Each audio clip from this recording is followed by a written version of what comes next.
Melihat persetujuannya yang jujur dan lugas, Ye Xiong cukup senang. Adik kecil cukup jujur. Jangan khawatir. Saat kita menyelesaikan urusan di Sadi Heaven Old Mound, aku akan memberimu jumlah ethereal crystal yang sesuai dengan kantongmu. Zhu Yi tertawa, wajahnya ceria. Yege, sekarang kamu punya dukungan lain, kamu bisa lebih yakin tentang perjalanan ini. Ye Xiong tersenyum senang. Heaven Thunder Beast memiliki atribut guntur. Ia tahu cara menggunakan kekuatan guntur. Di antara binatang iblis, Heaven Thunder adalah jenis yang berbahaya. Binatang iblis Heaven Thunder memiliki level yang berbeda, dan memiliki kemampuan untuk menembus level dan berevolusi. Ye Xiong ingin menangkap binatang iblis Heaven Thunder level 8, yang setara dengan prajurit langit ketiga alam roh. Biasanya, binatang iblis satu level lebih kuat dari prajurit manusia. Selain itu, mereka memiliki kemampuan sihir bawaan. Binatang iblis Heaven Thunder dapat mengendalikan petir. Ia memiliki kekuatan dewa bawaan. Dibandingkan dengan para ahli di puncak alam roh, ia jauh lebih kuat. Jika Ye Xiong hanya mengandalkan dirinya sendiri untuk menangkap binatang itu akan sangat sulit. Kami menunggu dua orang lainnya. Setelah mereka datang, kami akan berangkat menuju gundukan tua Sadi Firmamen. Tatapan mata Zhu Yi sedikit aneh, ku dengar kau datang ke Sekte Dewa Bercahaya. Dari mana kau berangkat? Gunung Permata Utara. Zhu Yi tersenyum riang. Baiklah, tunggu untuk melihat dua orang lainnya. Kurasa kau juga mengenal mereka. Siapa? Jangan cemas. Kau akan segera bertemu mereka. Zhu Yi dan Ye Xiong tidak terburu-buru. Setelah Xian setuju untuk bergabung dengan mereka, sikap mereka terhadapnya menjadi lebih ramah.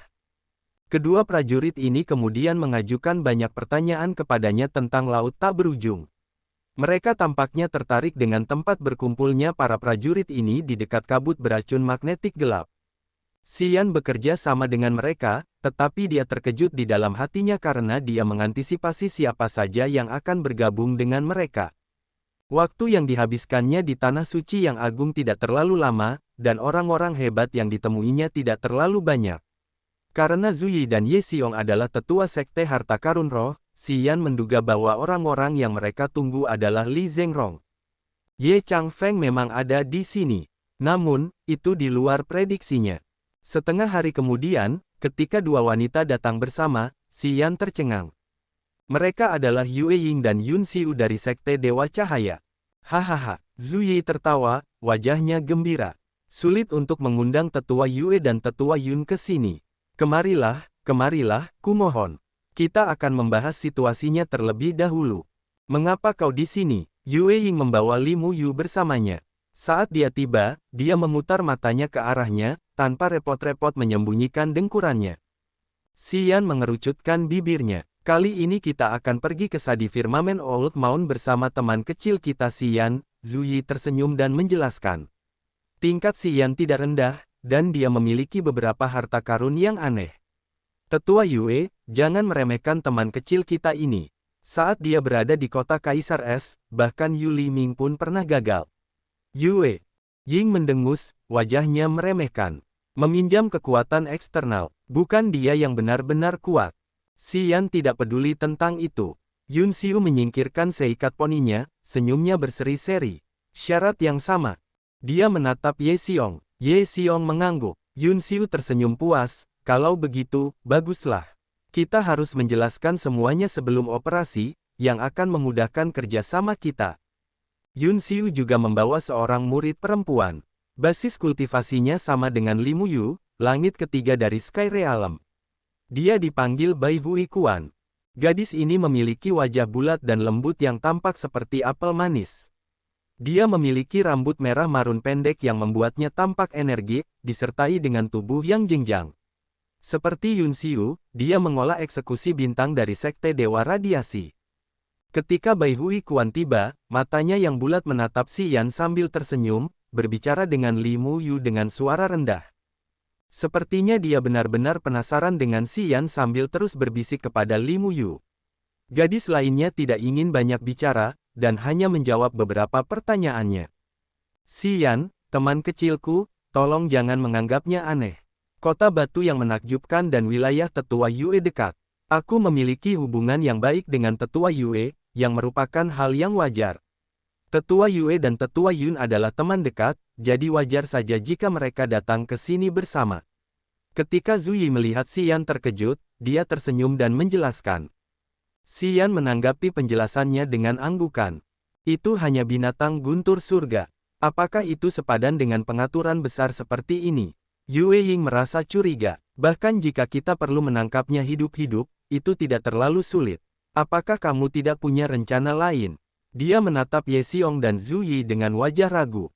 Xian tergerak. Meskipun binatang petir surga adalah binatang iblis level 8, orang-orang yang duduk di sini semuanya adalah ahli alam roh langit ketiga. Terutama Zhu Yi dan Ye Xiong, mereka adalah para tetua dari Sekte Harta Karun Roh, mereka seharusnya memiliki banyak harta rahasia. Mereka pasti memiliki sesuatu untuk menaklukkan binatang petir surga. Jika keduanya bergandengan tangan dengan dukungan dari harta mereka, meskipun menangkap binatang petir surga itu sulit, itu seharusnya tidak menjadi masalah besar. Masalahnya adalah bukan hanya aku yang telah melihat binatang petir surga itu. Ye Xiong tersenyum paksa. Sepertinya orang-orang dari kuil surga dan istana roh bela diri juga menginginkan binatang itu. Aku ingin mempercepatnya. Sebelum mereka datang, kita harus menyelesaikannya. Ketika dia mengatakan itu, Yue Ying dan Yun Xiu mengubah raut wajah mereka. Istana roh bela diri dan kuil surga adalah pasukan perkasa yang dimiliki oleh 7 faksi kuno. Jika mereka bertemu orang-orang ini saat menangkap binatang buas itu akan merepotkan. Tuan Zhu, ketika Anda memberi tahu saya tentang kasus ini, sepertinya Anda tidak menyebutkan situasi ini. Yue Ying mengerutkan kening, wajahnya tidak senang. Dia dulu berpikir bahwa ini tidak akan terlalu sulit. Selain itu, persyaratan yang ditawarkan Zhu Yi dan Ye Xiong kepada mereka tidak buruk. Itu sebabnya mereka setuju untuk membantu mereka. Jika dia tahu bahwa para ahli istana roh bela diri dan kuil surga terlibat dalam hal ini, dia tidak akan sejujur itu. Dengan 2 pesaing lagi, kemungkinannya akan bervariasi. Dia mengerti bahwa istana roh bela diri dan kuil surga sulit untuk dihadapi, karena kekuatan ini tidak lebih lemah dari sekte dewa bercahaya. Jangan khawatir, kita tidak akan bertemu mereka, Ye Xiong bergegas menjelaskan, hanya aku yang tahu di mana binatang itu berada. Saat kita sampai di sana, aku akan menunjukkan jalan. Kita akan segera menemukannya. Bahkan jika orang-orang dari kuil surga dan istana roh bela diri tiba lebih awal, mereka tidak dapat menyentuh pintu yang benar. Tenangkan pikiranmu. Jika kita bertemu mereka, kau bisa mengabaikannya saja. Kami tidak akan membiarkanmu berusaha keras, Zhu Yi meyakinkan. Yue Ying dan Yun Xiu merasa tenang, dan baru kemudian mengangguk setuju. Mengapa kau ingin menangkap binatang petir surga? Xian tiba-tiba turun tangan. Yue Ying dan Yun Xiu baru saja tenang. Ketika mereka mendengar pertanyaannya, mereka lebih memperhatikan. Mata mereka yang cerah menatap Ye Xiong. Aku tidak bisa bicara banyak tentang ini, Ye Xiong memaksakan senyum. Xian mengerutkan kening, tetapi tidak bertanya lebih jauh. Dia mengerti bahwa itu bukan masalah sederhana. Jika seseorang mengambil uang mereka, seseorang harus menyelamatkan mereka dari bencana. Kesepakatan antara dia dan Ye Xiong sederhana. Dia akan membantu lelaki tua itu menangkap binatang petir surga, dan Ye Xiong akan memberinya kristal ethereal. Mengenai apa yang Ye Xiong butuhkan dari binatang itu, lelaki tua itu tidak berkewajiban untuk menjelaskannya kepadanya. Jika Ye Xiong tidak ingin membicarakannya, Xian tidak akan mengganggunya lebih jauh. Kemudian, dia tetap diam, menunggu pengaturan mereka. Segera, Ziyi, Ye Xiong, Yue Ying, dan Yun Xiu telah menentukan delegasi. Ye Xiong bertugas menunjukkan arah. Zhu Yi memberi mereka masing-masing batu suara sebagai alat komunikasi. Kita akan membicarakan tentang kelemahan dan cara menangkap binatang petir surga di jalan. Zhu Yi mengatur semuanya dan kemudian tersenyum lagi. Ye telah menunggunya untuk waktu yang lama. Jika kalian tidak keberatan, bagaimana kalau kita mulai sekarang? Semua orang mengangguk. Zhu Yi tersenyum, mengeluarkan kereta kristal terbang. Ini adalah harta karun kristal yang memiliki ratusan batu kristal kelas atas sebagai mesinnya, bersama dengan lebih dari 10 jenis bahan untuk dimurnikan. Kereta ini bekerja di bawah kendali batu kristal. Kereta terbang ini sangat besar, dapat membawa lebih dari 10 orang, terbang di langit seperti binatang iblis raksasa. Selama kereta itu terbuka, kereta itu akan berteriak mengikuti angin. Zhu Yi dan Ye Xiong memimpin semua orang untuk masuk ke kereta luncur. Kemudian, mereka berbalik dan berbicara kepada Xi Yan dan Yue Ying. Masuklah. Kereta luncur ini memiliki kecepatan yang cepat. Kereta luncur ini hanya menggunakan energi dari kristal Qi, jadi kita dapat menghemat energi kita. Simpan tenaganya, kita dapat menggunakan semua kekuatan kita di gundukan tua Cakrawala Teduh untuk menangkap binatang itu lebih awal. Lin Zi, Luo Xiao, dan Luo Meng merasa senang melihat sinyal dari guru mereka. Mereka melompat ke dalam kereta. Ye Xiong tidak menerima murid, jadi dia kesepian di sana. Namun, setelah dia masuk ke dalam kereta, dia duduk dengan tenang, mengeluarkan kertas yang menguning dan membacanya. Ayo pergi, Yue Ying tidak ragu-ragu dan mengangguk pada Yun Xiu. Tepat setelah itu, keempat orang itu naik ke kereta terbang. Itu, Paman Zhu, aku, Ye Chang Feng berdiri di tanah, ingin bergabung. Gurumu akan segera tiba, sebaiknya kau tetap di sini. Aku tidak ingin hantu tua itu datang menggangguku. Zhu Yi tertawa, tetapi dia menggelengkan kepalanya untuk menolak pemuda itu. Ye Chang Feng merasa sengsara. Dia mendesah getir, jika aku tahu, aku tidak akan datang ke kota batu yang menakjubkan. Aku tidak punya bagian dalam apapun. Tunggu aku, saat aku kembali, aku akan menemuimu untuk minum. Xi Yan menyeringai, lalu menepuk bahunya dan melompat ke kereta terbang, duduk di sebelah Li Muyu dan Bai Hui Kuan. Batu kristal membentuk fondasi kereta. Atapnya berwarna ungu merah. Bagian depannya berbentuk kerucut dengan lebih banyak batu kristal, yang tampak seperti pedang, menyempit di ujungnya dan membesar di bagian belakang. Ayo pergi, desak Ye Xiong. Zhu Yi tersenyum dan mengangguk. Cahaya melesat keluar dari jarinya ke atas kereta terbang.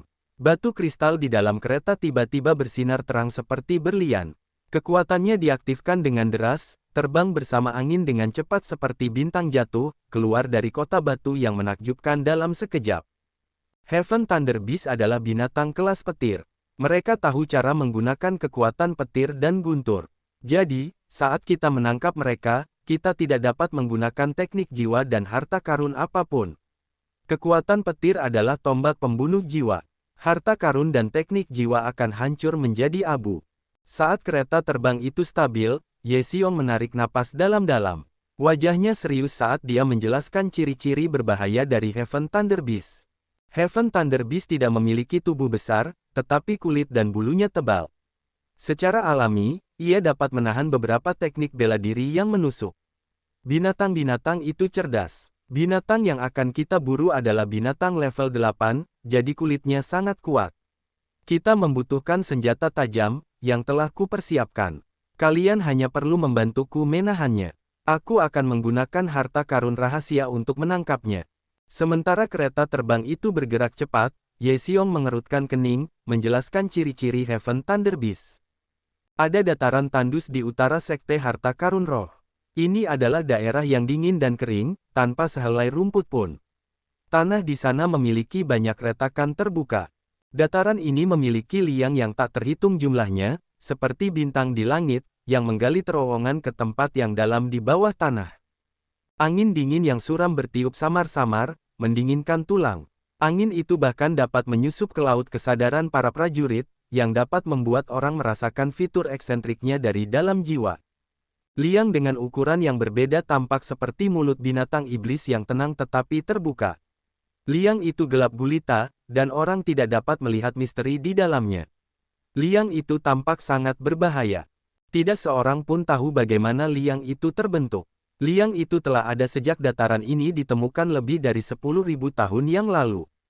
Tempat ini cukup aneh. Tidak ada hujan, bahkan jika seseorang tinggal di sana selama puluhan tahun, dia tidak akan pernah melihat setetes hujan pun. Menurut rumor, tanah ini adalah makam tempat mayat para ahli dikuburkan di zaman kuno. Lubang misterius dan berbahaya itu mengebor ke tempat yang dalam di bawah tanah, mengarah langsung ke gundukan tua Sadi Firmamen. Setelah tengah malam, bintang-bintang bertebaran di langit, berkelap-kelip seperti kunang-kunang. Angin menderu di atas dataran yang suram dan terisolasi, dingin menusuk tulang. Seberkas cahaya bersinar melesat, melayang di atas dataran. Siluet mendarat satu persatu dari kereta terbang di sebuah liang raksasa. Semua gua di daerah ini menggali dalam ke bawah tanah. Beberapa sangat mengancam. Satu langkah yang salah dapat menguburmu di tempat ini selamanya, tidak akan pernah diselamatkan. Ye Xiong menarik napas dalam-dalam, menjelaskan dengan wajah serius. Jika kamu tidak dapat mengidentifikasi arah dan pergi ke sana dengan gegabah, kamu mungkin menemukan beberapa penghalang kuno yang akan menghancurkan tubuh dan jiwamu. Hati-hati, tidak diketahui sudah berapa lama gundukan tua Sadi Firmamen ada. Dalam legenda, tempat ini telah berdiri di sini sejak zaman kuno. Zhu Yi serius, memberikan nasihat kepada Lin Zi, Luo Xiao, dan Luo Meng. Nanti, kalian tidak boleh bertindak sembarangan. Tetaplah dekat dengan kami. Begitu kalian tersesat, jangan bergerak. Gunakan batu suara untuk memanggilku. Lin Zi, Luo Xiao, dan Luo Meng mengangguk sedikit, tampak ketakutan. Setiap prajurit di Tanah Suci Agung telah mendengar tentang ciri-ciri eksentrik dan jahat dari gundukan tua Sadi Firmamen. Dataran ini telah mengubur banyak ahli. Dengan satu langkah yang salah, penghalang akan mengepung mereka. Tidak banyak yang cukup beruntung untuk melarikan diri. Yue Ying dan Yun Xin memberi nasihat kepada Li Muyu dan Bai Huikuan, meminta mereka untuk lebih waspada. Xian mengerutkan kening saat dia merasakan angin dingin yang tebal mengalir ke tubuhnya. Jantungnya menggigil. Angin dingin menderu di mana-mana. Tidak seorang pun tahu bagaimana angin itu terbentuk. Namun, angin jenis ini memiliki kemampuan penetrasi yang kuat, bahkan dapat bertiup hingga ke tulang-tulang orang, yang membuat ki esensi mandek. Xian diam-diam mendesak energinya, menggunakan sedikit panas dari api bumi. Arus hangat mengalir melalui seluruh tubuhnya. Dia tergerak, karena perasaan dingin dan suram berkurang banyak. Apakah itu pintu masuk? Mata almond Yue Ying sedikit berbinar saat dia melihat gua besar di dekat kakinya dan bertanya dengan suara lembut. Hembusan dingin bertiup melalui pintu masuk gua itu. Itu benar-benar gelap. Angin bertiup di sana-sini seperti hantu yang menangis, yang dapat membuat orang sangat takut. Ya, benar. Sementara Ye Xiong berbicara, dia mengeluarkan bola cahaya elips nila dan menembakkannya. Bola cahaya itu jatuh perlahan, warnanya terus berubah. Semakin dalam bola cahaya itu masuk ke dalam gua, semakin gelap cahayanya. Kemudian, bola cahaya nila itu menjadi ungu berkilauan. Angin dinginnya terlalu kencang. Tunggu beberapa menit, kita akan masuk ke sana. Ye Xiong sudah familiar dengan situasi di sini. Dia mengambil bola cahaya itu dan kemudian menjelaskan, angin dingin akan mengaktifkan penghalang di dalam. Begitu aura dingin di sana mencair, penghalang kuno itu tidak akan aktif. Kita harus menunggu. Dalam delegasi ini, Zhu Yi, Yue Ying, dan Yun Xiu tampaknya memiliki sedikit pemahaman tentang status gundukan tua Sadi Firmamen ini. Mereka mengangguk untuk menyetujui rencana Ye Xiong. Ini adalah pertama kalinya Xian dan para junior datang ke gundukan tua Sadi Firmamen. Mereka tidak tahu apa-apa tentang anomali di sini. Jadi, mereka tidak punya hak untuk memberikan pendapat mereka. Mereka harus bertindak seperti yang diperintahkan. Tidak perlu tegang sekarang, Zhu Yi tersenyum dan berkata dengan suara hangat karena dia melihat suasananya berat. Jika kita tidak masuk ke dalam gua, tidak ada yang berbahaya. Bahkan jika hembusan dingin di luar sana semakin tajam, tidak ada penghalang atau bahaya yang fatal. Ye pernah berkunjung ke sini sekali. Dia telah menjelajahi daerah itu. Kita hanya perlu mengawalnya ke sana. Sebelum kita bertemu binatang buas itu, seharusnya tidak ada bahaya. Ketika orang-orang mendengarnya berkata demikian, mereka sedikit mengendurkan saraf mereka yang tegang. Swosh swosh swosh. Suara tubuh yang merobek ruang datang dari tempat yang jauh, datang ke sini bersama angin dingin. Cahaya terkejut melintas di mata Ye Xiong. Dia berteriak, seseorang datang.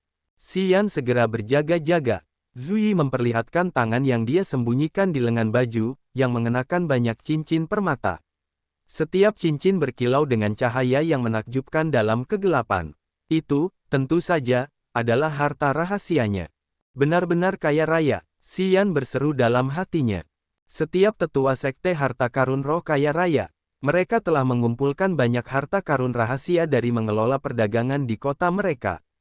Para ahli sekte harta karun roh hanya dapat mengandalkan harta karun untuk menghancurkan lawan mereka. Dan ketika yang lain kalah, mereka bahkan tidak akan melihat kemampuan penuh para tetua tersebut. Berbagai harta karun mereka jelas efektif dalam meningkatkan kompetensi mereka. Ketika mereka memiliki lebih banyak senjata atau peralatan, mereka dapat memiliki lebih banyak cadangan selama pertarungan. Terkadang, pertempuran dapat berubah menjadi kompetisi membakar uang untuk melihat siapa yang memiliki lebih banyak harta karun dan obat-obatan. Orang-orang dari Sekte Harta Karun Roh terkenal akan aspek ini. Mereka pandai dalam jenis pertarungan ini. Angin menderu berhenti perlahan. Zuyi memejamkan matanya, saat aliran kesadaran jiwanya yang berfluktuasi meluas darinya, diam-diam bergerak ke arah angin menderu. Xian tahu dia merasakan, jadi dia hanya menunggu dalam diam. Memang, 5 detik kemudian, Zuyi membuka matanya, wajahnya tercengang. Mengapa mereka datang ke sini? Siapa? Yue Ying segera bertanya. Lei Mo dari Thunder Emperor City dan Aipo dari White Emperor City. Zuyi mengerutkan kening. Xian mengerutkan alisnya. Wajahnya sedikit berubah saat pikirannya berkelebat. Lei Mo adalah City Master dari Thunder Emperor City dari Fighting Union. Aipo adalah ayah Aiya, Master dari White Emperor City. Keduanya memiliki basis kultivasi langit ketiga Spirit Realm. Mereka semua suka bertarung, yang membuat mereka sulit dihadapi. Tidak aneh bahwa City Master dari Thunder Emperor City dan White Emperor City muncul di Sadi Firmament Old Mound. Yang aneh adalah, mengapa mereka datang saat ini? Dia tidak bisa menahan diri untuk tidak melihat Ye Xiong. Jelas bahwa Ye Xiong telah menyembunyikan sesuatu dari mereka. Jika tidak, tidak banyak ahli yang akan berkumpul di Sadi Firmament Old Mound hanya untuk satu Heaven Thunder Beast. Menurut Ye Xiong, jagoan dari Martial Spirit Palace dan Heaven Temple akan datang untuk Heaven Thunder Beast ini, dan kemungkinan besar mereka akan bertemu dengan mereka. Tetapi pada saat ini, orang-orang dari Martial Spirit Palace dan Heaven Temple belum datang. Namun, City Masters of Fighting Union telah muncul selangkah lebih maju. Itu pasti sesuatu yang tersembunyi. Yue Ying dan Yun Xiu mengernyitkan alis mereka. Mereka tidak tampak senang ketika melihat Ye Xiong, menunggu penjelasannya. Aku mengundangmu ke sini untuk berurusan dengan Heaven Thunder Beast. Kau tidak perlu terlibat dalam hal-hal lainnya. Ye Xiong mengendurkan alisnya, menjawabnya dengan tidak lambat atau cepat. Tampaknya, dia tidak ingin menjelaskan semuanya dengan jelas. Dia sudah menyatakan pendapatnya, dan yang lainnya tidak bisa berbuat apa-apa sekarang. Karena mereka sudah datang ke sini, mereka hanya bisa gigih, berjalan di jalan yang sama dengannya. Xian tiba-tiba teringat Aiya. Dia bertanya-tanya apakah wanita ini juga akan datang ke sini. Ketika mereka berada di kabut beracun magnetik gelap, wanita ini pernah menjebaknya sekali. Jika dia tidak cukup pintar, dia pasti sudah terbunuh. Di tanah eksotis pertama, Aiya memimpin dan menyerbu ke galaksi-galaksi yang saling terkait di langit. Dia tidak tahu apa yang terjadi di sana. Ketika dia sampai di sana, Aiya telah menghilang. Dia merasa bahwa Aiya telah mengumpulkan sesuatu di sana. Setelah dia tiba di Tanah Suci yang agung, dia bertemu dengan Kai Yi. Kai Yi mengatakan kepadanya bahwa Aiya telah kembali ke kota Kaisar Putih, dan tidak lama setelah itu, dia mengalami terobosan dan mulai tumbuh dengan cepat. Aiya adalah mutiara berharga di tangan Aipo. Dia sangat mencintai putrinya. Jika Aipo datang ke gundukan tua Cakrawala Teduh kali ini, dia mungkin akan membawanya bersamanya. Saat memikirkannya, Xian ingin melepaskan kesadaran jiwa untuk merasakan. Namun, tepat saat hendak bertindak, dia merasakan fluktuasi jiwa bergerak diam-diam di atas kepala mereka. Saat kesadaran jiwanya dilepaskan, dia menggigil di bawah fluktuasi jiwa itu. Saat dia pulih dan ingin mengejarnya, fluktuasi jiwa itu sudah menghilang begitu saja. Tempat di mana angin menderu itu datang tidak memiliki jejak fluktuasi jiwa. Tampaknya yang lain telah menggunakan beberapa cara untuk menyembunyikan aura dan fluktuasi jiwa mereka untuk mencegah mereka menyelinap. Mereka mendeteksi kita, Zuyi menyipitkan matanya dan mendengus diam-diam. Mereka menyembunyikan aura mereka. Apa mereka pikir aku tidak bisa melakukan hal yang sama? Kemudian, cincin zamrud di jarinya berkilauan. Gelombang hijau langsung menutupi semua orang seperti mangkuk terbalik. Ini adalah harta karun dalam kategori penyembunyian jiwa. Gelombang cahaya hijau ini mencegah kesadaran jiwa menembus. Itu menutupi fluktuasi vitalitas dan aura mereka, tidak memperlihatkan apapun yang dapat membantu mengidentifikasi keberadaan mereka. Ye Xiong mulai merasakan perubahan gua itu lagi. Bola cahaya itu melayang naik turun selama beberapa saat, tetapi lingkaran ungu itu tidak mengalami perubahan besar. Mata Ye Xiong berbinar. Dia tertawa pelan. Baiklah, kita bisa melompat turun. Kemudian, Ye Xiong adalah orang pertama yang terbang menuju gua itu. Saat dia perlahan turun, dia mengingatkan yang lain. Semua orang harus memperlambat langkah. Jangan terburu-buru, tetaplah berdekatan. Ayo pergi, Zhu Yi mengangguk. Dia mengayunkan tangannya, saat energi lembut menyelimuti Luo Xiao, Luo Meng, dan Lin Zi sepenuhnya. Mereka perlahan tenggelam. Yue Ying dan Yun Xiu mengikuti mereka. Xian adalah orang terakhir yang pergi, dia sangat berhati-hati. Ribuan li jauhnya, sekelompok 6 orang, termasuk Lei Mo dan Ai Po, terlihat berdiri di depan sebuah gua, mengerutkan kening. Aiya, orang yang baru saja diingat Xian, ada di sana. Seorang pemuda dengan tubuh kekar dan kuat berdiri di sampingnya. Pria ini memiliki senyum yang murni, dan dia tampak memiliki hubungan dekat dengan Aiya. Aiya memancarkan senyum lemah dari sudut mulutnya sambil berbicara dengan riang dengan pemuda itu. Mungkin dia telah melupakan Xian, yang dia temui di kabut beracun magnetik gelap. Selain itu, dia tidak pernah berpikir bahwa dia akan bertemu dengan seorang teman lama, yang berada ribuan mil jauhnya darinya, di gundukan pemakaman kuno ini. Tidak jauh berbeda, Lei Mo tertawa, melihat ke gua. Kita akan pergi. Ye Xiong dan yang lainnya tampaknya memiliki tujuan yang sama dengan kita. Kita seharusnya tidak membiarkan mereka tiba lebih awal dari kita. Ai Po benar-benar tampan. Dia mengangguk, ya, kita harus bergegas. Kelompok ini kemudian perlahan melompat ke dalam gua. Xian mengikuti Ye Xiong melalui pintu masuk gua. Dinding tanah yang mengelilingi mereka tidak memiliki sumber cahaya. Cahaya bulan di langit juga tidak dapat menyinari tempat ini. Gua ini suram, dengan hembusan angin dingin yang bertiup. Semakin dalam mereka masuk, semakin dingin dan kencang anginnya. Angin dingin itu membuat orang-orang kedinginan hingga ke tulang. Angin itu tampaknya dapat bertiup melalui laut kesadaran para prajurit, yang juga dapat membekukan jiwa. Xian memiliki kekuatan api dari api bumi yang bergerak di dalam dirinya, yang membantunya menetralkan angin dingin dan menjaga pikirannya tetap sehat. Ye Xiong, Zhu Yi, Yue Ying, dan Yun Xiu adalah para prajurit dengan pencapaian yang mendalam.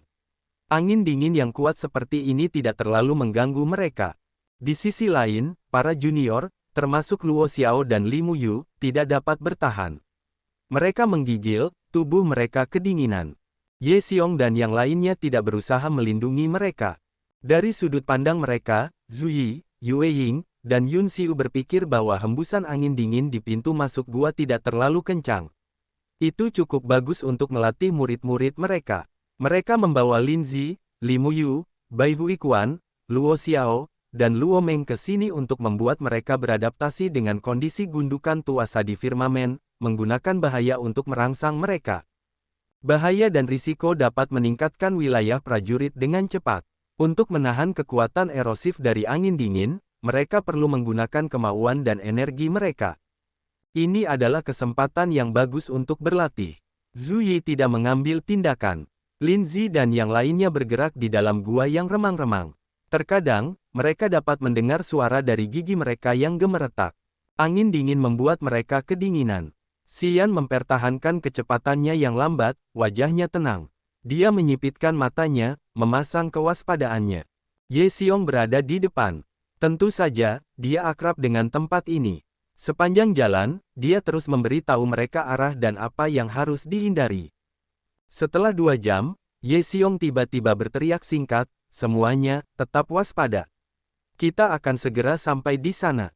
Semua orang terkejut. Mata Xian sedikit berbinar saat dia diam-diam tercengang, mengamati kemana-mana. Diam-diam dia melepaskan kesadaran jiwanya. Tidak ada fluktuasi kehidupan di bawah tanah, tetapi aura di sini berubah aneh. Bahaya besar tampaknya bersembunyi di suatu tempat. Cahaya putih yang sangat besar terpancar di bawah kaki mereka, yang sedikit menerangi gua yang suram itu. Di bawah cahaya putih itu, Si Yan tiba-tiba menemukan bahwa Bai Hui Kuan terlalu dekat dengannya, seolah-olah dia bermaksud memperpendek jarak di antara mereka. Aroma segar dan manis seperti anggrek terpancar dari gadis kecil itu. Si Yan mengembuskan napas dengan lembut. Dia mengernyitkan alisnya seolah-olah dia terkejut, menatap gadis itu. Di bawah cahaya putih yang sangat terang, wajah kecil Bai Hui Kuan menunjukkan bahwa dia takut. Gadis itu kemudian dengan malu-malu berbicara kepadanya dengan suara lembut. Di dekatmu lebih hangat. Aku hanya ingin meminjam kehangatan. Si Yan langsung mengerti. Ketika dia menggunakan energi pemanas api bumi, aura hangat mengalir keluar darinya, yang meningkatkan suhu di sekitar tubuhnya. Hembusan dingin terus-menerus bertiup melalui gua, membawa udara dingin yang dapat membuat tulang-tulang mereka menggigil. Namun aura api dapat meredakan dingin yang menusuk. Bai Hui Kuan tetap dekat dengannya untuk mengurangi rasa tidak nyaman di tubuhnya sebanyak mungkin, untuk mencegah terlalu banyak mengonsumsi esensi Qi untuk menahan angin dingin. Si Yan tersenyum dan mengangguk padanya. Terserah kamu. Terima kasih, Bai Hui Kuan menjulurkan lidahnya, mengucapkan terima kasih yang tulus. Kamu orang baik. Kamu tidak seperti orang yang tidak disukai orang, seperti yang dikatakan saudari Mu Yu. Si Yan memiliki beberapa garis hitam di wajahnya, menatap Li Mu Yu dari kejauhan. Dia kemudian bertanya dengan suara rendah, bagaimana wanita itu memfitnahku? Bai Hui Kuan terkekeh. Dia mengerutkan bibirnya saat matanya menyipit ke bulan baru. Aku tidak berani mengatakannya. Kalau tidak, saudari Mu Yu tidak akan memaafkanku. Kau juga akan membenciku. Berarti tidak ada kata yang baik. Si Yan memaksakan senyum, menggelengkan kepalanya. Aku tidak pernah mengenalnya sebelumnya. Aku tidak tahu mengapa dia bersikap bermusuhan kepadaku. Itu tidak bisa dijelaskan. Kau tidak tahu itu, gumam Bai Hui Kuan. Kau tahu sesuatu. Si Yan tercengang. Mu Yu Jie menyukai Yule. Tapi itu rahasia. Sekarang, kau telah bergabung dengan Sekte Dewa, dan kau dapat menggantikan posisi putra dewa miliknya. Di antara orang-orang terpilih di wilayah rahasia, mungkin kau juga dapat mengambil pangkatnya. Pada saat itu, dia tidak akan memberimu wajah yang baik. Bai Hui Kuan diam-diam memeriksa Li Mu Yu. Ketika dia menemukan bahwa wanita itu tidak mengawasi area ini, dia menjelaskannya secara singkat dengan suaranya yang lembut. Si Yan terkejut. Oh, begitulah. Bagaimana denganmu? Apakah kau punya pikiran yang sama dengannya? Aku tidak akan seperti dia, Bai Hui Kuan menyipitkan matanya. Dia mendengus. Yule tidak jujur. Aku tidak menyukainya. Bahkan jika kau tidak datang ke wilayah rahasia untuk mendapatkan peringkat, ini belum giliranku. Aku tidak akan punya firasat buruk tentangmu karena masalah peringkat ini. Ngomong-ngomong, guruku mengatakan bahwa kau seorang cabul. Dia menyuruhku untuk menjauh darimu sejauh mungkin. Dan, jangan biarkan kau memanfaatkanku. Mata Si Yan tampak aneh, saat dia menatap dingin ke arah Yun Xiu yang jauh darinya lalu mendengus, sepertinya semua wanita bergosip. Bai Hui Kuan tersenyum tanpa henti, tubuhnya semakin dekat dengannya, memanfaatkan suhu yang lebih tinggi yang terpancar darinya untuk meminimalkan efek angin beku. Yue Ying dan Yun Xiu terbang bersama. Mereka tidak menyadari kehadiran Si Yan. Kedua gadis ini tampaknya menggunakan semacam kode untuk berbicara, mata mereka terkadang dingin dan terkadang cerah. Ye Xiong dan Zhu Yi terbang bersama. Mereka mendarat lebih dulu. Ternyata tempat yang dalam di bawah dataran terpencil itu adalah dunia peri. Daerah bawah tanah ini seperti dunia lain di inti bumi. Gelap, lembab, dan basah. Banyak jamur pucat tumbuh dari tanah. Jamur-jamur ini memiliki beberapa bintik hitam kecil. Mereka memancarkan cahaya putih yang sangat besar, yang mendukung penglihatan mereka di daerah ini. Dunia inti bumi ini memiliki banyak flora yang aneh. Setiap jenis tanaman di sini memiliki yin qi yang kuat, dan mereka sekuat besi, seolah-olah dibentuk dengan besi cair. Pecahan tulang putih tergeletak seperti tanaman layu selama bertahun-tahun, berserakan di mana-mana. Mereka dapat melihat beberapa tengkorak putih di sana-sini, di bawah naungan pohon-pohon aneh itu. Dengan pengamatan yang lebih cermat, mereka melihat banyak kuburan. Beberapa di antaranya digali, dan mereka dapat melihat peti mati di dalamnya. Itu adalah jamur hantu fosfor. Mereka adalah flora utama yang menerangi bawah tanah. Berkat mereka, penglihatan kita di sini cukup baik. Namun, yang paling perlu kalian waspadai adalah jamur hantu fosfor. Makhluk ini telah menyerap api berpendar dari mayat yang membusuk. Mereka memiliki racun mayat. Jika kalian tetap dekat dengannya, jamur itu akan menyemprotkan racunnya keluar. Dengan cara ini, jamur itu dapat membunuh lebih banyak orang untuk mengambil api berpendar dari mayat yang membusuk. Ye Xiong menunggu sampai semua orang mendarat di sebelahnya untuk memperkenalkan situasi umum dunia bawah tanah ini. Bagian gundukan kuburan ini sudah digali. Mereka mengambil semua benda pemakaman. Makam yang belum dirusak seharusnya memiliki bahaya tersembunyi. Semua orang harus menjauh dari mereka.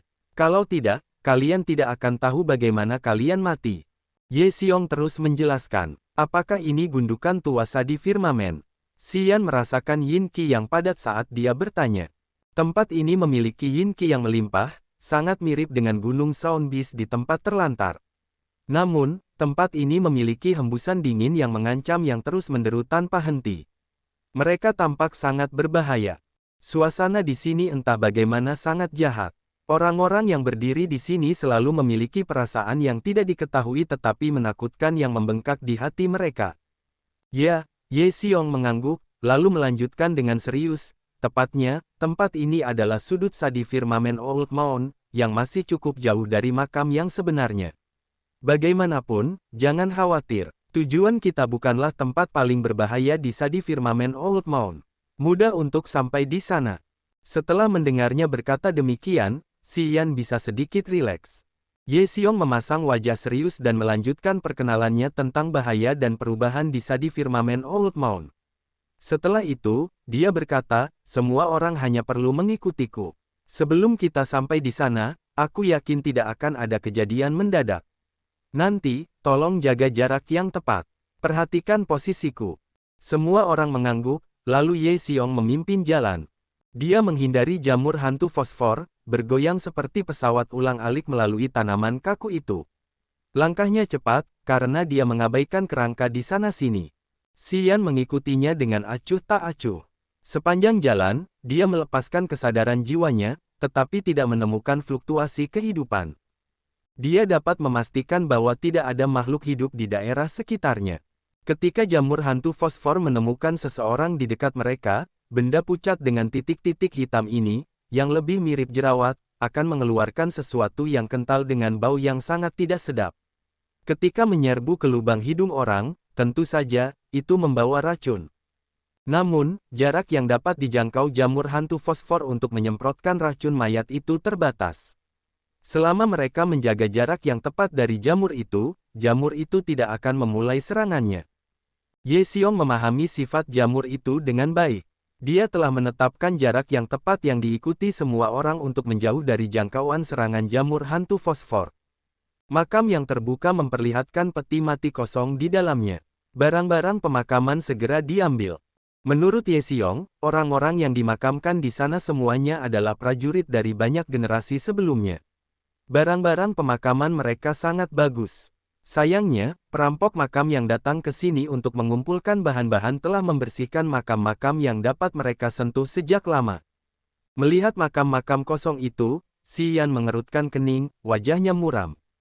Tidak peduli seberapa kuat seorang prajurit, ketika dia meninggal, dia akhirnya akan berubah menjadi kerangka kering, kecuali dia telah mencapai alam dewa sejati. Pada saat itu, jiwanya akan menjadi jiwa dewa. Bahkan jika tubuhnya lenyap, jiwanya akan tetap ada. Selama tidak ada teknik jiwa atau harta yang menyerang jiwa dewa itu, dia dapat melarikan diri dengan mudah. Kemudian, ia dapat menemukan tubuh lain untuk disempurnakan atau memasuki rahim wanita hamil untuk dilahirkan kembali dalam bentuk bayi yang baru lahir. Kedua metode ini memiliki arti yang sama, yaitu untuk bangkit kembali dengan tubuh yang berbeda. Dan hanya para pejuang alam dewa sejati yang dapat melakukan langkah-langkah ini. Mereka hampir abadi. Melihat kuburan terbuka di sekitarnya, Xian bertekad kuat untuk mengejar alam yang lebih kuat. Xian, kemarilah, Yue Ying tiba-tiba memanggil, wajahnya masih dingin seperti biasa. Xian kebingungan. Ia berbalik untuk melihatnya. Setelah ragu-ragu sejenak, ia berjalan ke arahnya. Penatua Yue, apa yang ingin kau sarankan? Ingat buku panah Dewa Biduk Besar yang kuberikan padamu. Bagaimana latihanmu? Sikapnya seperti sedang menguji muridnya. Ia mengangkat kepalanya, wajahnya serius. Tidak buruk, jawab si Yan acuh tak acuh. Tunjukkan padaku satu jenis. Ketika teknik matahari terbakar, bulan perak, dan bintang dari Sekte Dewa Bercahaya digabungkan bersama pada saat yang genting, kekuatannya akan meroket. Kita mungkin harus mengendalikan binatang petir surga. Pada saat itu, panah Dewa Biduk besarmu dapat berkontribusi sedikit. Tunjukkan padaku, maka aku dapat mengetahui bagaimana kita dapat bekerja sama untuk mengendalikan binatang petir surga, kata Yue Ying dengan sengaja. Hati si Yan berdebar kencang. Panah Dewa Biduk besarnya telah lengkap. Namun, 7 bintang biduk besar di dalam hatinya memiliki kekuatan matahari yang menyala-nyala. Begitu ia melakukan panah Dewa Biduk besar, fusi kekuatan matahari yang ajaib akan terungkap.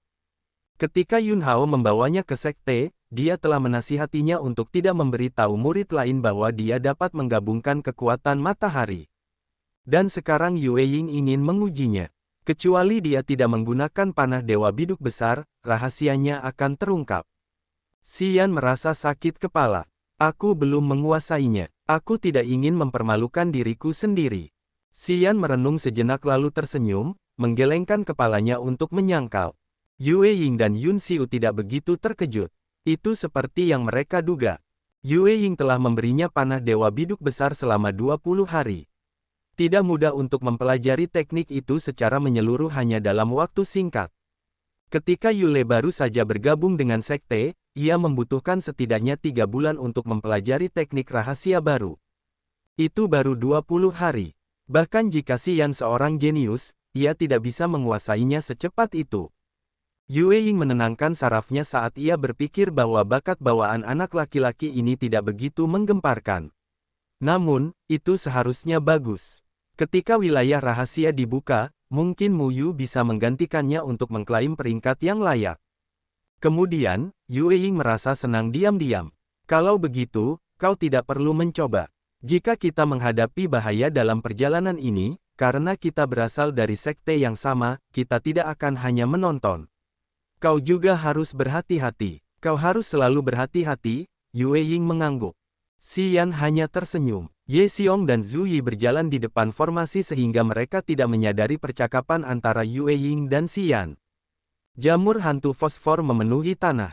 Langkah Ye Xiong melambat, sepertinya dia telah menemukan sesuatu di luar perkiraannya. Zhu Yi berhati-hati, gelombang kesadaran jiwa masih beriak darinya. Sepertinya dia selalu menggunakan kesadaran jiwa untuk merasakan perubahan apapun yang terjadi. Si Yan menghela napas lega karena dia bisa menghindari ujian Yue Ying.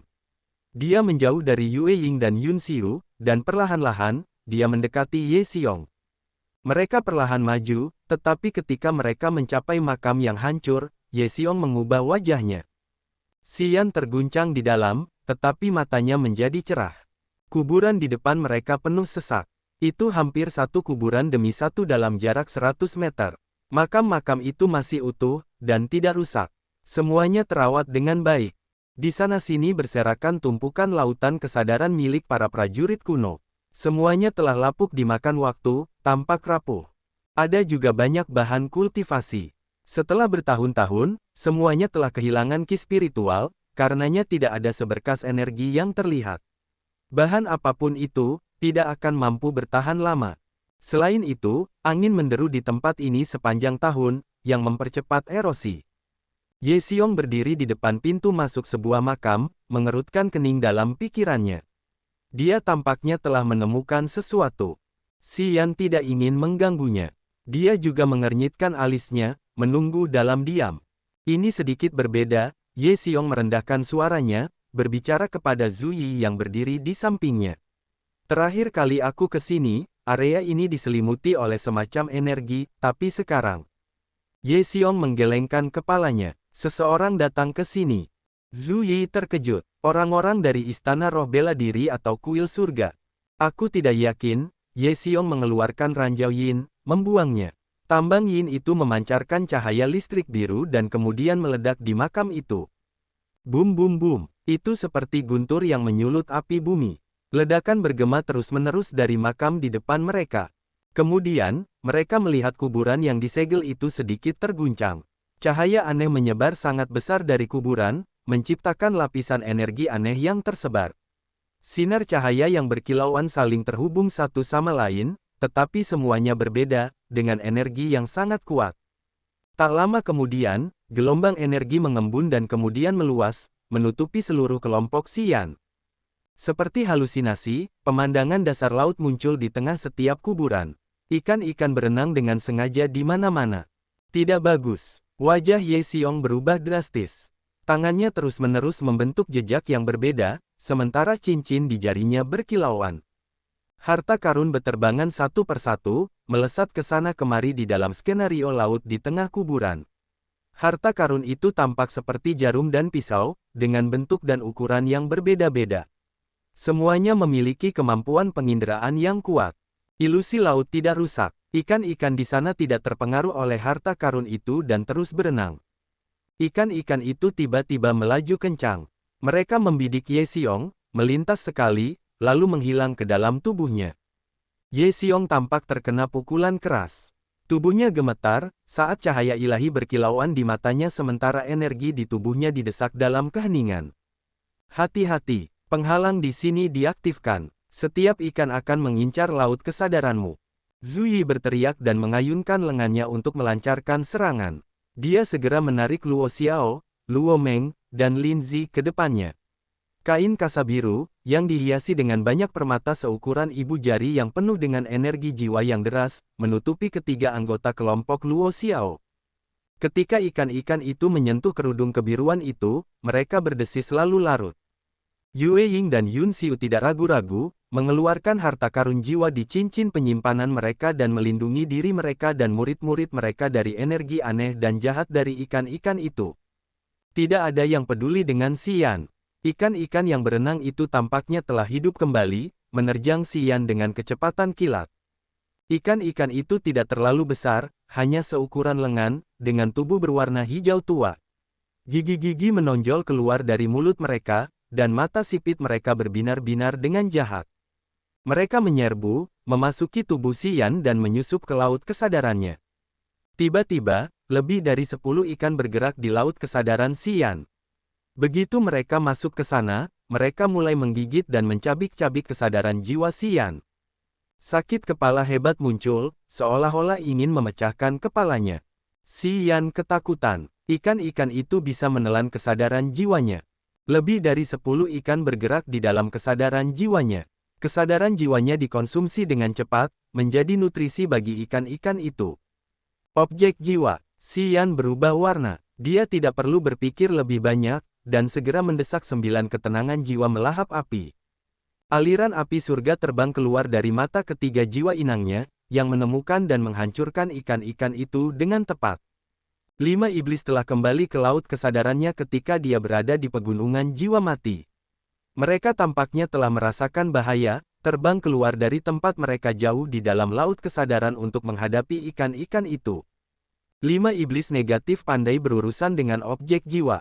Mereka bagaikan binatang buas yang melihat darah dan daging segar, menyerbu maju dan menelan ikan-ikan itu. Ikan-ikan itu lenyap dengan cepat. Kesadaran jiwa Xian terluka. Tepat setelah itu, dia menenangkan diri dan menilai sekelilingnya sambil mengerutkan kening. Ye Xiong, Zuyi, Yue Ying, dan Yun Xiu semuanya memiliki harta karun pertahanan kelas jiwa yang mencegah ikan-ikan itu menyentuh mereka. Semuanya aman. Hanya Xian yang berdiri tegak di langit yang dipenuhi ikan-ikan yang berenang. Mereka mengincarnya, menyerangnya seperti awan belalang. Pemuda itu tenang. Dia tidak takut, membuka pikirannya untuk melepaskan 9 ketenangan api pemakan jiwa. Dengan 5 iblis, dia dengan cepat menghancurkan ikan-ikan yang memasuki laut kesadarannya dengan kecepatan tinggi. Dalam 5 tarikan napas, setengah dari kawanan 100 ikan itu terbakar habis, dan 5 iblis menelan setengah lainnya. Ikan-ikan lainnya tampaknya menyadari bahwa jenis mereka hancur dengan cepat. Karena itu mereka tidak berani mendekati Xian, menghindarinya dengan tidak teratur. Ye Xiong dan yang lainnya menatapnya dengan heran. Mereka berempat memiliki basis kultivasi yang luar biasa. Sekilas, mereka bisa melihat bahwa Xian tidak menggunakan harta karun apapun, tetapi ikan-ikan itu berusaha menghindarinya. Teknik rahasia jiwa. Keempatnya dipenuhi dengan kecurigaan. Mereka tercengang bahwa Xian memiliki lebih banyak rahasia yang belum mereka jelajahi. Lin Zi, Luo Meng, dan Luo Xiao bahkan lebih terkejut. Mereka merasa bahwa Xian benar-benar aneh. Dia tidak menggunakan harta karun kategori jiwa apapun, tetapi dia masih bisa menghentikan serangan yang mengintimidasi itu. Tidak sesederhana itu, 5 iblis tidak mau menunggu dengan pasif seperti itu. Tanpa saran Xian, mereka berubah dan menyerbu keluar, terbang di sekelilingnya. Setelah 5 iblis membentuk wujud mereka, masing-masing dari mereka tampak ganas dan mengerikan seperti hantu dan setan dari neraka. Ikan-ikan itu tampaknya telah bertemu musuh bebuyutan mereka, menghindarinya dengan panik. 5 iblis menangkap yang lebih lambat, melahap mereka semua. Iblis Yin, Zuyi ketakutan, dan tidak bisa menahan diri untuk tidak berteriak singkat. Cahaya menyala di matanya. Ada banyak jenis teknik untuk melatih iblis Yin. Biasanya, semuanya jahat dan menyeramkan. Prajurit yang melatih iblis Yin harus mengumpulkan Qi Yin yang jahat di beberapa tempat yang sangat berbahaya. Di Tanah Suci yang agung, tidak banyak faksi yang mengerti cara melatih iblis Yin. Lembah Iblis adalah salah satu faksi terkenal yang bisa melakukan itu. 36 Gua Pemutusan Lembah Iblis adalah tempat yang bagus untuk melatih iblis Yin. Setelah Yin Demon terbentuk, para prajurit akan memelihara dan membesarkan mereka di laut kesadaran mereka. Selama pertempuran, Yin Demon dapat menggunakan teknik jiwa yang jahat untuk menciptakan efek yang luar biasa. Menurut rumor, Yin Demon terkuat dapat mengklaim tanah Demogorgon Purbakala selama proses peningkatannya yang tak henti-hentinya. Orang-orang mengatakan bahwa setiap Yin Demon membawa seberkas jiwa Demogorgon yang hancur. Ketika Yin Demon berkembang ke tingkat yang sangat kuat, jiwa itu akan terbangun. Pada saat itu, Yin Demon akan menjadi Demogorgon, yang akan sangat tangguh. Namun, bahkan Lembah Iblis, faksi yang mengerti cara melatih Yin Demon, belum pernah mendengar tentang membangkitkan Demogorgon secara langsung melalui peningkatan level Yin Demon. 5 iblis yang keluar dari tubuh Xian memiliki bentuk setengah padat, penampilan mereka ganas dan menakutkan. Mereka memiliki bentuk primitif dari Demogorgon Purbakala. Aura mereka jahat dan eksentrik, yang sama sekali tidak biasa. Yue Ying dan Yun Xiu saling bertukar pandang. Mereka bisa melihat ketakutan di mata masing-masing. Xian adalah orang yang diperkenalkan Yun Hao untuk bergabung dengan sekte tersebut. Dia memiliki Star Martial Spirit, jadi dia dianggap sebagai anggota sekte Dewa Cahaya. Namun, bagaimana dia tahu teknik untuk melatih Yin Demon? Mungkin, dia memiliki hubungan dengan Lembah Iblis. 5 iblis berteriak, terbang berkeliling untuk mencari makanan lezat mereka. Mereka dengan bersemangat melepaskan aura pembunuh yang tebal yang membuat orang menggigil. Semua ikan yang berenang mulai melompat ke kuburan yang tertutup dengan kecepatan tercepat. Mereka tidak berani muncul lagi. Setiap makam memiliki energi aneh yang melindungi mereka secara alami. Setelah ikan-ikan masuk, 5 iblis tidak dapat melakukan apapun untuk menyakiti mereka. Mereka berputar-putar sebentar, lalu dengan enggan kembali ke laut kesadaran Xian. Ketika 5 iblis masuk ke laut kesadarannya, mereka menjadi tenang dan tenggelam ke dalamnya untuk mencerna nutrisi yang baru saja mereka nikmati. Xian terkejut. Dia menggelengkan kepalanya lalu tersenyum tipis. Melihat penampilan Ye Xiong dan yang lainnya yang tercengang, dia bertanya, bisakah kita bergerak sekarang? Ye Xiong mengangguk dengan raut wajah yang aneh. Ya, tetapi kita harus lebih berhati-hati. Kita baru saja menghadapi situasi berbahaya, jadi menurutku itu pasti sesuatu yang lain di depan kita. Bukankah kamu mengatakan bahwa sebelum kita bertemu binatang petir surga, kita akan berjalan lancar? Xian mengerutkan kening. Ye Xiong tersenyum malu. Seharusnya begitu, tetapi aku tidak yakin sekarang. Seseorang masuk ke sini sebelumnya. Sepertinya mereka telah mengaktifkan penghalang. Xian mendengus. Dia tidak suka faktor yang tidak pasti. Dia pikir perjalanan ini tidak akan terlalu melelahkan, tanpa kejutan maupun bahaya. Namun sekarang, mereka tampaknya memiliki banyak acara yang harus diselesaikan, yang jelas di luar rencana Ye Xiong. Ini juga berarti bagian lain dari perjalanan mereka akan lebih mengejutkan. Ye Xiong tersenyum masam. Dia tidak berani menunggu pertanyaan lain, dan segera mempercepat langkahnya, berjalan lurus ke depan. Meskipun Yue Ying dan Yun Xiu tidak senang, karena keadaan sudah sampai pada titik ini, mereka hanya bisa mengikutinya dalam diam. Dalam kegelapan, mereka terus mengingatkan murid-murid mereka untuk lebih berhati-hati. Di pintu masuk makam yang rusak, jauh di bawah tanah, berdiri sekitar 10 prajurit dari Istana Roh Bela Diri dan Kuil Surga. Mereka tampak putus asa. Itu adalah area cahaya campuran di atas kepala mereka. Kolom cahaya energi yang tak terhitung jumlahnya, yang benar-benar tajam dan ganas, membantai di mana-mana. Semua aliran energi di sekitar terseret ke dalam kolom cahaya ini. Kekuatan kemauan yang ingin menghancurkan jiwa orang-orang mengelilingi kelompok prajurit ini, bergerak tanpa henti. Kelompok prajurit dari Istana Roh Bela Diri dan Kuil Surga ini mengelilingi seorang gadis muda. Gadis ini memiliki penampilan rata-rata, tetapi matanya dipenuhi dengan cahaya bintang. Bintik-bintik putih dan abu-abu berkilauan dari dalam pupil gadis itu. Dia menyipitkan matanya sambil merasakan setiap perubahan yang terjadi di sekitarnya. Dia tampaknya dapat merasakan arah setiap sinar energi. Lama kemudian, gadis itu memucat. Dia telah menghabiskan banyak kesadaran jiwanya, yang menyebabkan cahaya di matanya meredup.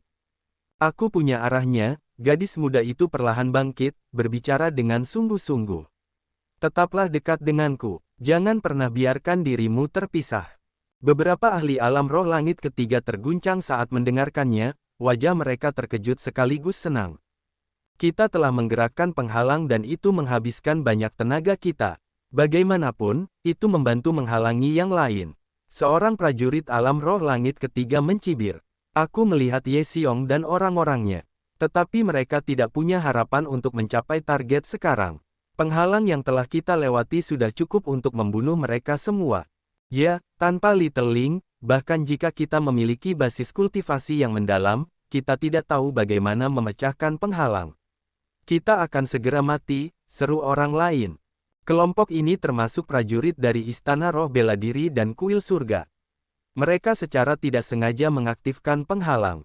Sepanjang jalan untuk sampai ke sini, mereka telah menemui banyak jebakan dan bahaya.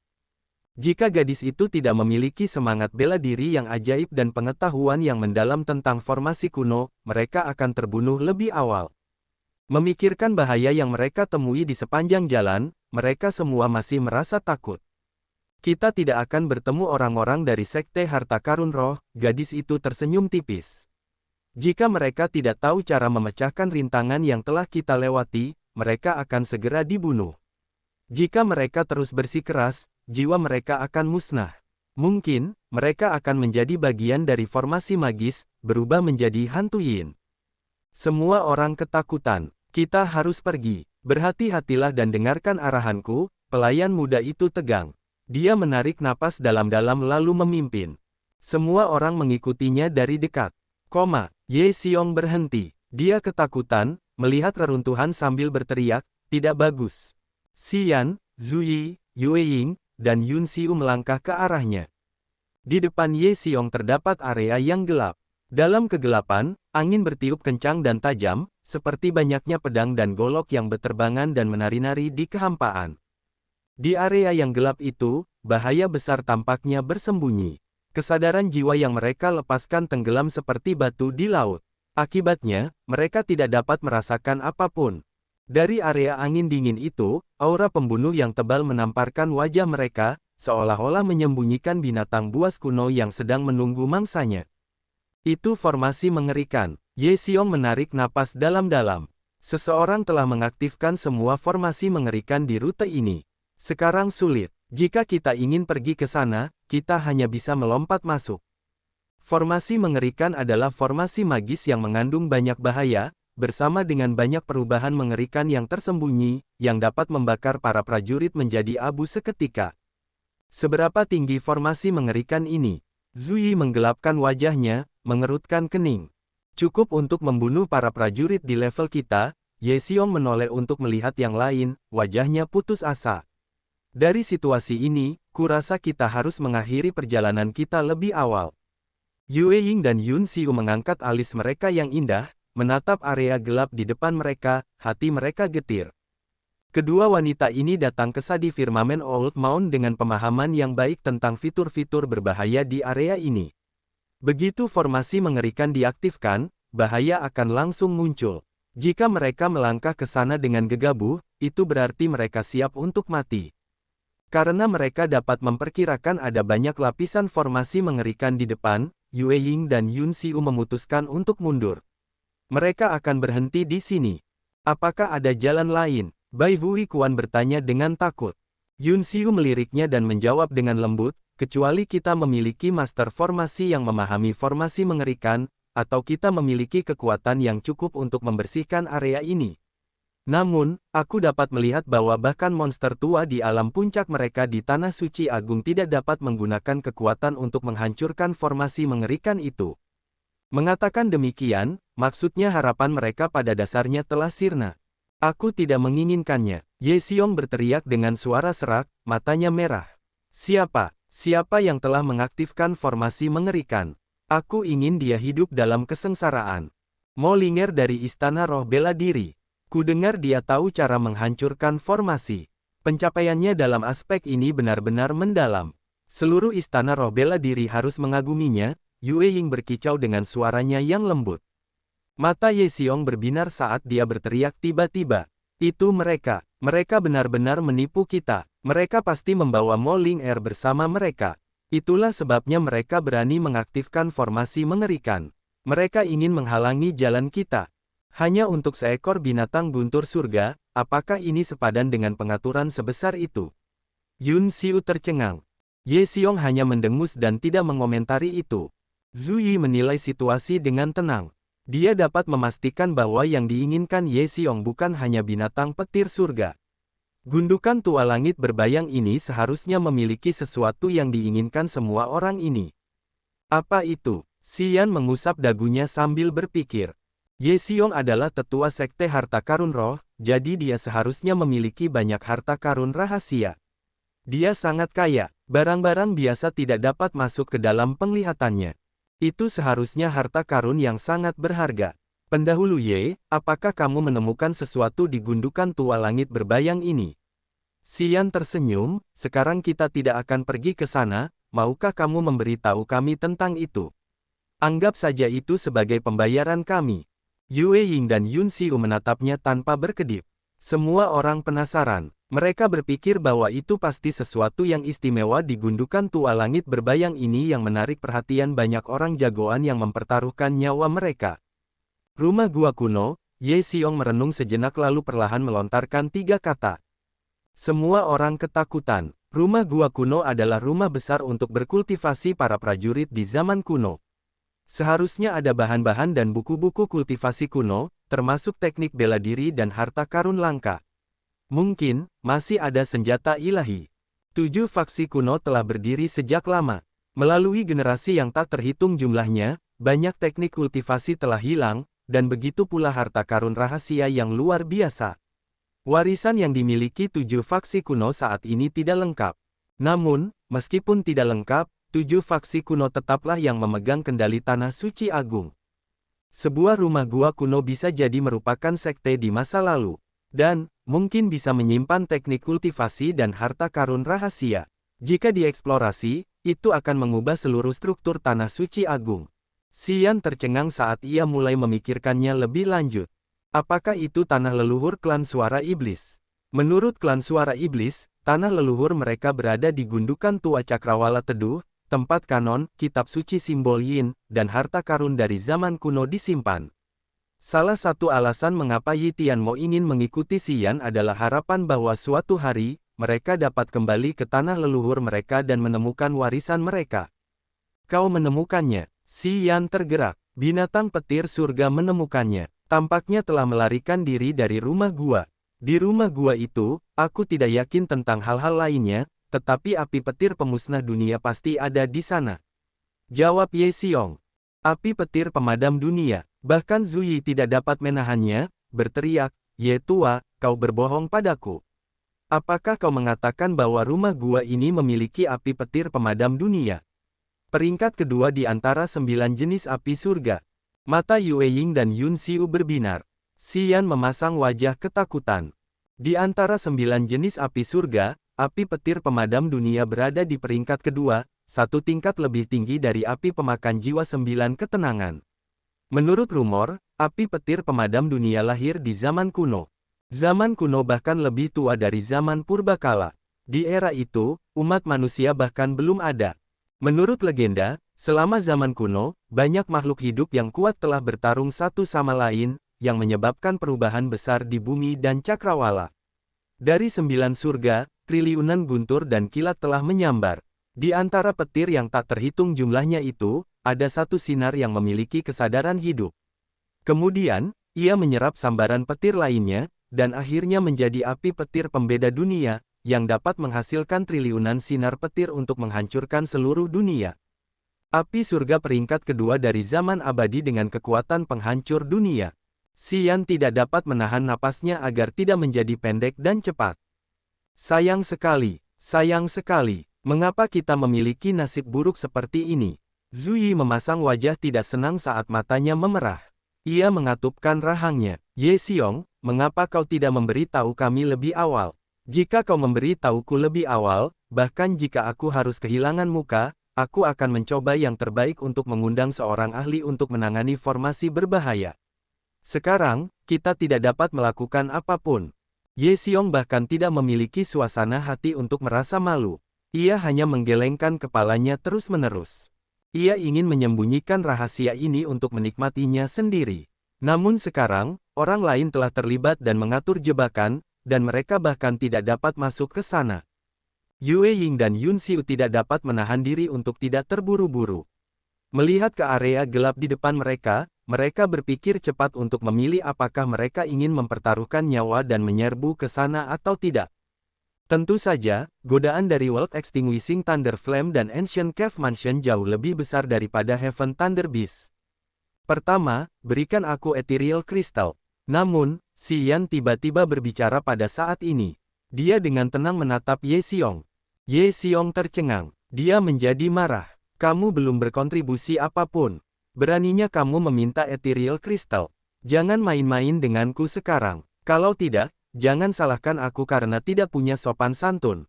Zuyi, Yue Ying, Yun Xiu semua menatap Xian dengan raut wajah aneh. Berikan aku kristal ethereal terlebih dahulu, aku akan membawa kalian melewati penghalang kuno ini. Apakah menurutmu ini kesepakatan yang bagus? Xian tersenyum. Ye Xiong dan yang lainnya terkejut, wajah mereka tidak percaya. Mereka semua tahu tentang bahaya penghalang ini. Jangankan basis kultivasi langit pertama alam roh Xian, bahkan jika dia telah mencapai alam dewa sejati, jika dia tidak tahu cara menghancurkan formasi, dia tidak memiliki solusi yang memungkinkan. Apa yang dia andalkan? Teman kecil, apakah kamu serius? Mata Zuyi berbinar seperti kilat. Dia menarik napas dalam-dalam lalu bertanya. Aku serius, Xian menyeringai. Jangan khawatir, saat aku mendapatkan kristal ethereal, aku akan menunjukkannya. Jadi, apakah kamu ingin mempertimbangkan kesepakatan ini? Ye Xiong bingung. Dia terdiam cukup lama lalu bertanya, bagaimana aku bisa mempercayaimu? Haha, aku akan tinggal di sini, kan? Jika aku tidak bisa melakukannya, kamu dapat mengambil kembali kristal itu. Xian tampak tenang, menatap Zuyi dan Yue Ying. Kalian punya saksi, aku tidak akan mengacau. Kalian bisa menenangkan pikiran kalian. Ye tua, tidak usah peduli benar atau salah, itu tidak buruk. Biarkan saja dia mencoba. Zuyi tergesa-gesa. Dia tahu Xian punya banyak hal aneh. Jika dia punya keyakinan untuk mengatakannya, tentu saja, dia punya sesuatu yang bisa diandalkan. Meskipun dia tidak tahu apa yang dimiliki Xian, dia pikir mereka harus mencobanya. Berikan dia kristal ethereal. Yue Ying dan Yun Xiu mendesak. Lin Zi, Luo Xiao, Luo Meng, dan Bai Hui Kuan menatap Xian dengan mata berbinar.